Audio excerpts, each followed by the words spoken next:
Hello दोस्तों, स्वागत है आपका हमारे चैनल में।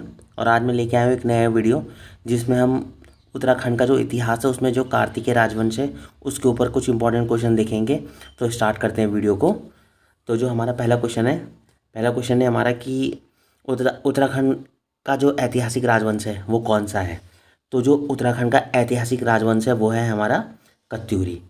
अच्छा, इसमें एक क्वेश्चन और है कि उत्तराखंड अगर पूछा जाता है कि उत्तराखंड का राजनीतिक राजवंश कौन सा है, पहला राजनीतिक राजवंश, तो वो होगा हमारा कुनिंद। लेकिन अगर ऐतिहासिक पूछा जाएगा तो वो होगा हमारा कत्यूरी। अगला क्वेश्चन है कि कत्यूरी राजवंश में कुल कितने राजा हुए थे। तो जो इसका राइट आंसर है वो है कुल 14 राजा हुए थे। अगला क्वेश्चन है कि कत्यूरी राजवंश की राजकीय भाषा क्या है। तो कत्यूरी राजवंश की जो राजकीय भाषा है वो है हमारी संस्कृत। अगला क्वेश्चन है कि कत्यूरी राजवंश की लोक भाषा क्या है। तो जो इसकी लोक भाषा है वो है पाली। तो ये क्वेश्चन याद रखना कि राजकीय भाषा जो है हमारी वो है संस्कृत और जो लोक भाषा है वो है हमारी पाली। अगला क्वेश्चन है कि कत्यूरी राजवंश की पहली राजधानी कौन सी है। तो जो उसकी पहली राजधानी है वो है जोशीमठ। अगला क्वेश्चन है कि कत्यूरी राजवंश की दूसरी राजधानी कौन सी है। तो दूसरी राजधानी है जो है हमारी बैजनाथ है। तो पहली जोशीमठ हो गई, दूसरी हमारी बैजनाथ हो गई। अगला क्वेश्चन है कि कत्यूरी राजवंश के अवलोकों में किस लिपि का प्रयोग किया गया है। तो इसका जो राइट आंसर है वो है कुटिला लिपि। तो ये तीनों क्वेश्चन आप याद भी रखना कि राजकीय भाषा में संस्कृत है, लोक भाषा पाली है और अभिलेखों की जो लिपि है वो है कुटिला लिपि। अगला क्वेश्चन है कि सबसे ज़्यादा अभिलेख कहाँ से मिले हैं। तो सबसे ज़्यादा जो अभिलेख मिले हैं वो हमारे पांडुकेश्वर से मिले हैं। और अगला क्वेश्चन है कि किस राजा के मिले हैं। तो इसका जो राइट आंसर है वो है सबसे ज़्यादा अभिलेख मिले वो किस राजा के मिले हैं। तो वो मिले हैं ललित सूर्यदेव के। अगला क्वेश्चन पे चलते हैं। अगला क्वेश्चन है कि कत्यूरी राजवंश का संस्थापक किसे माना जाता है। जो कि सबसे इजी क्वेश्चन है वो है बसंत देव।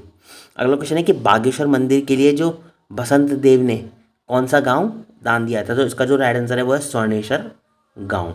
तो अच्छा, इसमें एक चीज़ और है कि इसकी एक सिंगल लाइन में दो तीन क्वेश्चन बन सकते हैं मल्टीपल।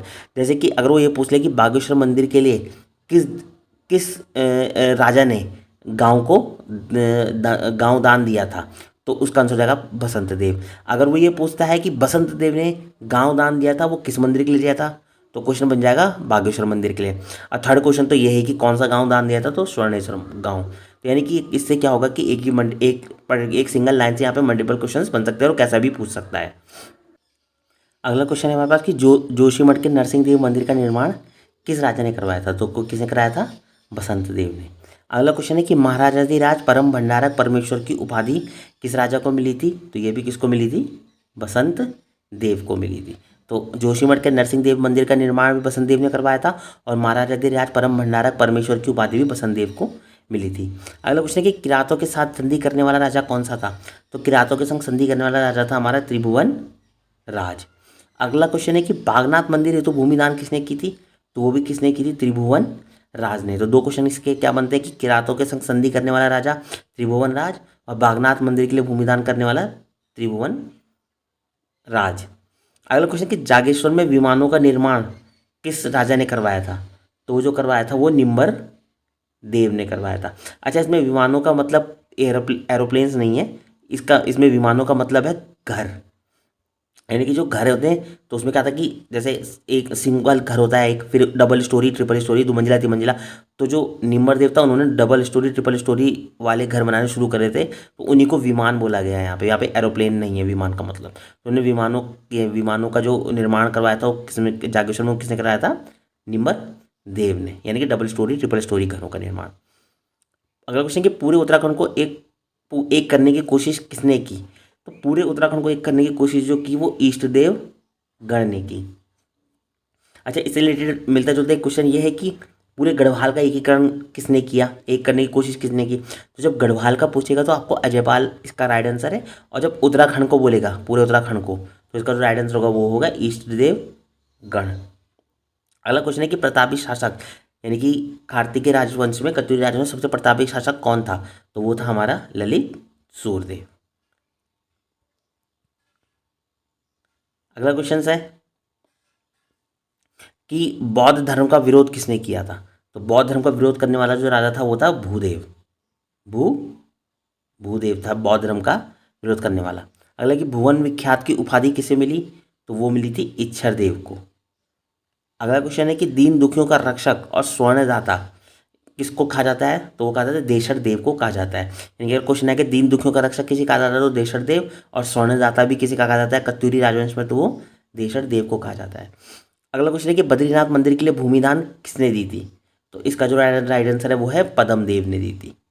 बद्रीनाथ मंदिर के लिए भूमिदान किसने दी थी, पद्म देव ने दी थी। अच्छा, कत्यूरी राजवंश का जो अंतिम राजा था वो कौन था, तो वो था हमारा ब्रह्मदेव। अब कत्यूरी राजवंश का जो शासनकाल था वो कब से कब तक माना जाता है, तो वो माना जाता है 700 ईस्वी से 1200 ईस्वी तक। अगला क्वेश्चन है कि प्रसिद्ध प्रेम कथा जो है राजूला मालुशाही की, जिसमें गाने भी बनते हैं, तो ये किस राजवंश से संबंधित है, तो इसका जो राइट आंसर है वो है कत्यूरी राजवंश से संबंधित है, राजूला मालुशाही। और कत्यूरी राजवंश में कुल कितने परिवार थे, तो इसमें थे कुल 3 परिवार, 14 राजा थे और 3 परिवार थे। अगला क्वेश्चन है कि धरती का उद्धार करने के लिए जो राजा, मतलब ऐसा किसके लिए कहा गया कि राजा धरती का उद्धार करने के लिए आया था कत्यूरी राजवंश में, तो वो कहा गया था ललित सूर्यदेव को। चलते हैं अगले क्वेश्चन पे। अब इसमें है कि जो कत्यूरी राजवंश में जो कर वसूलने वाला अधिकारी होता था उसको हम क्या कहते थे, उसको हम कहते थे भोगपति। अगला क्वेश्चन है कि तीरंदाज जो होते थे कत्यूरी राजवंश में उन्हें क्या कहा जाता था, उनको कहा जाता था सर भंग करना। सर मतलब सरभंग, ऐसे हम यहाँ से याद कर सकते हैं कि तीरंदाज है, सर पे तीर मारेगा तो सर भंग हो जाएगा हमारा, तो तीरंदाज को क्या कहते थे हम, सर भंग। गाय का दूध निकालने वाले को हम कहते थे अभीर। और जो जिला होता था उसको हम कत्यूरी राजवंश में बोलते थे विषय। तो जो जिला अधिकारी होता था उसको हम क्या बोलेंगे, विषयपति। अब सीमाओं के जो रक्षक होते थे, ये आपने काफ़ी बार सुना होगा क्वेश्चन, तो उसे प्रांतपाल कहते थे। महासंधि संधि विग्रहित जो होता था वो हम किसको कहते थे, वो कहते थे जो हमारा विदेश मंत्री होता था उसको हम कहते थे कत्यूरी राजवंश में महासंधि विग्रहित। और गिरिद्वारों का रक्षक, ये भी आपने काफ़ी बार क्वेश्चन सुना होगा, तो उसे कहते थे हम गढ़पाल। अगला क्वेश्चन है कि सड़क अधिकारी जो होता था उसको हम कहते थे वर्म पालक, जो हमारा सड़क अधिकारी था। और नावों का जो अधिकारी था उसको हम कहते थे तारापति। और जो चिट्ठी पहुंचाने वाला अधिकारी होता था उसको हम कहते थे पोस्टमैन, जिसे हम कहते हैं, यानी कि चिट्ठी पहुंचाने वाला जो होता था उसको हम कहते थे गमी।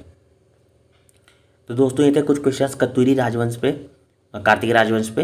अगर आपको ये वीडियो पसंद आई हो तो आप इसे लाइक और शेयर ज़रूर कीजिएगा। मिलते हैं अगले वीडियो में, तब तक के लिए बाय बाय।